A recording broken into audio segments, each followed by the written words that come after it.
Stories time, sa la la la la.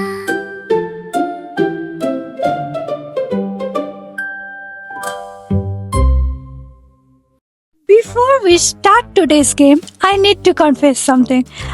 I was once one of Nepal's most wanted criminals. At least that's what I thought. Now, before you call the cops, let me explain. I don't remember exactly how old I was. I think I was in first or second grade. Basically, I was at that age where you think you are smart, but you are actually just a tiny potato with legs. At that time, my family had recently moved from a village to a town in Nepal. And let me tell you something. Back then, going to mall wasn't a normal thing for me. A mall was magical. Mall was Disneyland. A mall was heaven because heaven contained chocolate. Lots and lots of chocolate. And if there was one thing little me loved more than breathing, it was sweets, chocolate, candy, lollipops. If it contained sugar, I wanted it. If it contained more sugar, I wanted it even more. One day, I went to the mall with the lady who helped at our house. I was excited. I was looking around. Everything was shiny. Everything was colorful. Everything was amazing. Then we walked past the chocolate section, and suddenly I forgot every responsibility I had. Not that I had many responsibilities.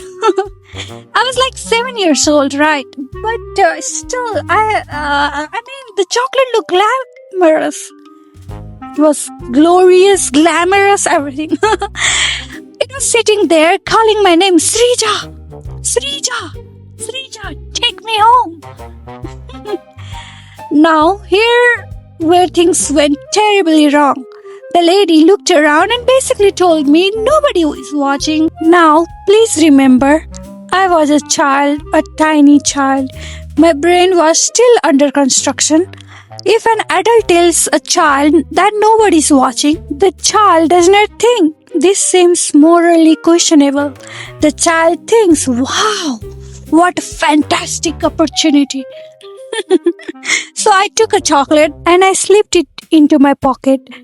And then I walked away. Guys, I felt like a professional spy. Mission Impossible music was playing in my head. I was James Bond, Tom Cruise, a ninja, a legend. I walked out of that mall thinking I had committed the perfect crime. Then I ate the chocolate, and honestly, it was delicious. Now, if the story ended there, life would be simple. But no. The next time I went there, I did it again and again and again for about a week. Now, before you imagine some giant robbery operation, calm down. I wasn't stealing truckload of chocolates. I was taking one or two tiny chocolates. But in my head, I was running a criminal empire. Every time I slipped a chocolate into my pocket, I felt like I deserved an Oscar. I would buy another item just to look innocent. Because obviously the cashier will never suspect a tiny child buying its biscuit. I thought I was a mastermind. I thought I had outsmarted the entire mall. Meanwhile, the adults around me probably were not paying attention to me at all. Then one day, everything changed. I went to the mall with my mom. We were walking around normally.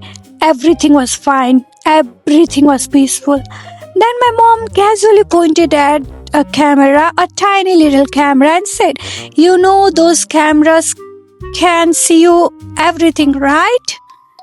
What? Everything? Everything? You mean somebody could see me? You mean there was evidence? Oh my God. You mean there was witnesses? You mean my entire chocolate career had been recorded? At that exact moment, my soul disconnected from my body. I think I physically stopped walking.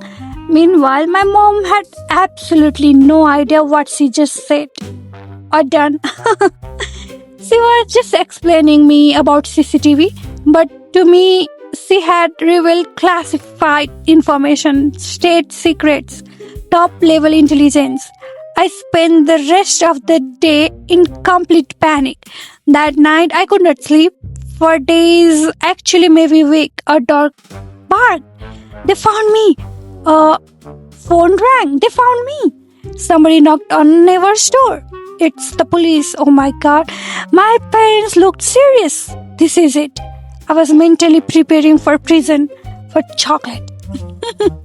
Then, just when I thought life was finally returning to normal, something happened that nearly ended me. My family got invited to a wedding.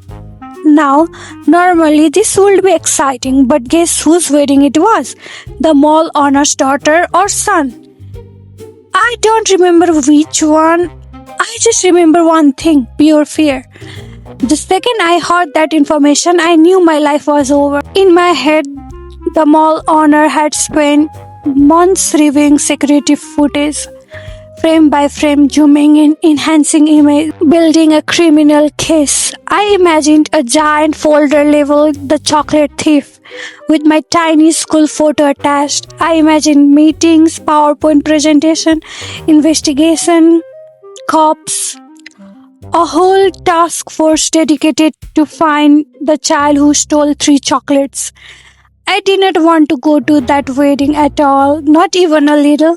But of course, I had no choice. And then I learned something even worse. The wedding was on the top floor of the mall, the same mall, the crime scene. The exact location where my criminal career began, guys. It was also my first time riding an elevator. So imagine this, you are a tiny child, you are already convinced you are about to get arrested. And now you are standing inside a moving metal box. For the first time in your life, the elevator door closed. The elevator started moving, my soul started leaving my body. I thought, this is it. This is how they transport criminals. I genuinely believed I was being arrested upstairs. Everyone else was enjoying their elevator ride. Meanwhile, I was having a full spiritual experience. When those elevator doors opened, I was ready to confess everything. Take my chocolate, take my toys, take my future. I was prepared. The wedding was huge. There were decorations, light, music, food, people everywhere. Everyone was having the time of their life except me. I spent the entire wedding investigating myself. Every time somebody looked at me, they know. Every time somebody whispered, they are talking about me. Every time the mall owner walked past, he knows. I was convinced he will grab a microphone, stop the music, and say, "Ladies and gentlemen, before dinner begins, we would like to identify the individual responsible for stealing 3 chocolates 6 months ago." And then a spotlight will appear directly on me. The crowd will be shocked, my parents will be shocked, the bride and groom will be shocked, the wedding photographer will take evidence photos. Meanwhile, the mall owner probably had absolutely no idea who I was. The funniest part, nobody knew. Nobody cared. Nobody accused me. Nothing happened. Absolutely nothing. The only person investigating the crime was me. And honestly, that experience taught me a huge lesson. Not because I got caught, but because guilt is exhausting. One tiny decision gave me months of anxiety. Months and months. For chocolate, oh yes, I was once a criminal. A very unsuccessful criminal. A very stressed criminal.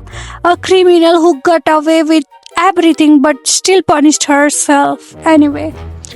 And that is the story of how I became Nepal's most paranoid chocolate thief. And after that, I never stole thing again. Not a chocolate, not a candy, Not even a pain, because trust me, chocolate tastes good, but the guilt is terrible. The end. Thank you.